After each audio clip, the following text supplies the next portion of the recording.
ఉమ్మడి నెల్లూరు జిల్లా నాయుడుపేటలోని NSR colony సమీపంలో రోడ్డుపై నిలిపి ఉన్న ప్రైవేట్ బస్సును మోటార్ సైకిల్ ఢీకొన్న ప్రమాదంలో పట్టణంలోని శ్రీరామ్ నగర్ ప్రాంతానికి చెందిన నరేష్తో పాటు చిట్టమూరు ప్రాంతానికి చెందిన అతని స్నేహితుడు నరేష్ రెడ్డిలకు తీవ్ర గాయాలయ్యాయి. బస్టాండ్ ప్రాంతం నుంచి సిఎస్ తేజ సెంటర్ వద్దకు వెళ్తున్న క్రమంలో రోడ్డుపై బస్సును నిలిపి ఉన్న క్రమంలో బస్సును వేగంగా వచ్చి ఢీకొనడంతో ఈ ప్రమాదం చోటు చేసుకుంది. క్షతగాత్రులను స్థానికులు 108 వాహనంలో నాయుడుపేట ప్రభుత్వ ఆసుపత్రికి తరలించి చికిత్సలు అందించారు. ప్రథమ చికిత్సల అనంతరం వారిని మెరుగైన చికిత్స నిమిత్తం నెల్లూరుకు తరలించారు.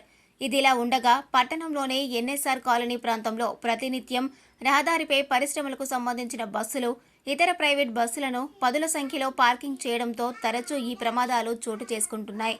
అధికారులు స్పందించి ఇలా ఇష్టానుసారంగా రోడ్డుపై పార్కింగ్ చేయకుండా తగు చర్యలు చేపట్టాలని స్థానికులు కోరుతున్నారు.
మరిన్ని న్యూస్ అప్డేట్ కోసం A3 న్యూస్ ఛానల్ని సబ్స్క్రైబ్ చేసి బెల్ ఐకాన్ను ప్రెస్ చేయండి.